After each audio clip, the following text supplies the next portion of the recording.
어떻게 하면 돈이 생길까요? 가장 확실한 방법은 노동입니다. 예를 들어 편의점에서 하루에 5시간씩 주 4일 아르바이트를 해서 20만 원을 벌었다고 해봅시다. 이 20만 원은 일을 해서 번 수입입니다. 그리고 저금한 돈이 1,000만 원이 있는데 매달 이자가 1만 5천 원씩 생긴다면 이 역시 수입입니다. 그럼 돈은 어떻게 나갈까요? 돈이 생기는 것보다 훨씬 쉽게 설명할 수 있습니다.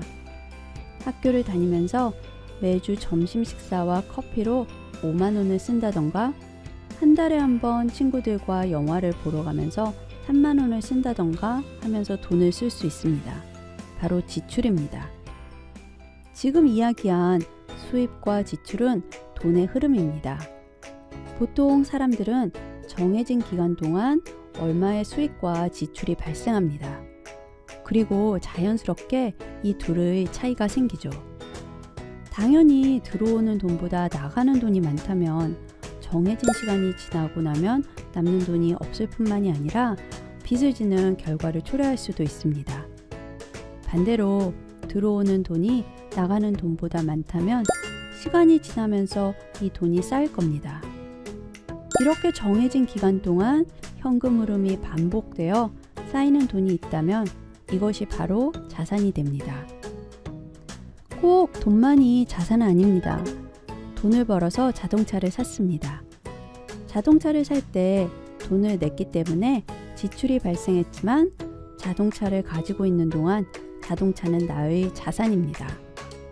물론 자동차를 사용하면 할수록 자동차의 가치는 떨어집니다. 마치 연식이 오래되면 중고차 가격이 떨어지는 것처럼 말입니다. 따라서 자동차라는 자산의 가치 역시 떨어집니다.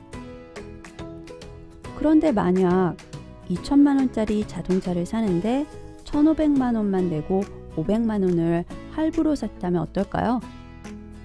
500만 원은 다 갚을 때까지 부채입니다. 2천만 원짜리 차를 가지고 있기 때문에 2천만 원이라는 자산이 있기는 합니다만 이 중 남의 돈이나 다름없는 부채가 500만 원 있다는 사실을 잊으면 안 됩니다.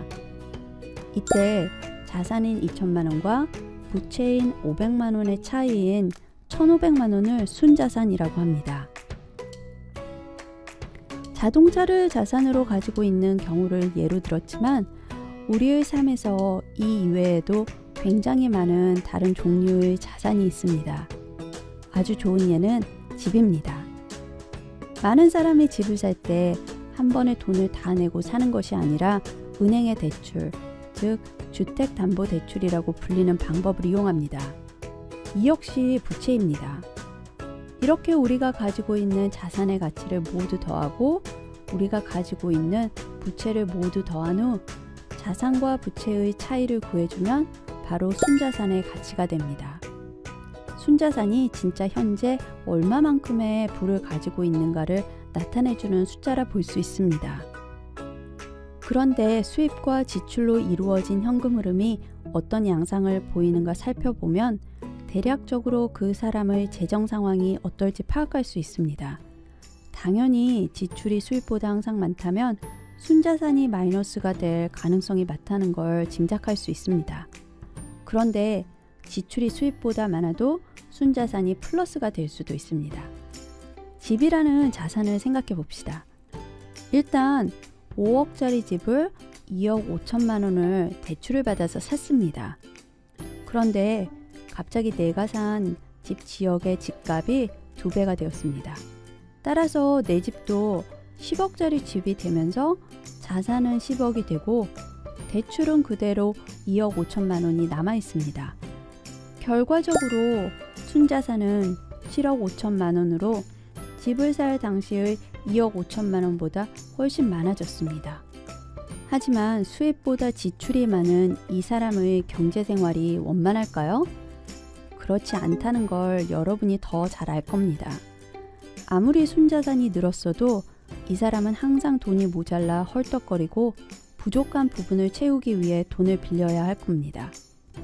그렇기 때문에 순자산과 상관없이 수입과 지출을 잘 조절하는 노력은 건강한 경제 생활을 위해서 반드시 필요합니다.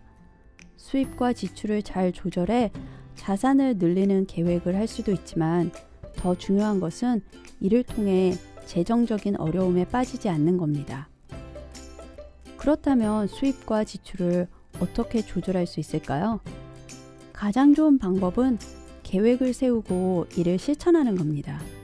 예를 들어서 매달 학교에 다니면서 쓰는 점심값과 기타 비용은 20만원, 친구들과의 유흥비는 5만원, 이런 식으로 자신이 세운 계획 안에서 지출을 하도록 말입니다.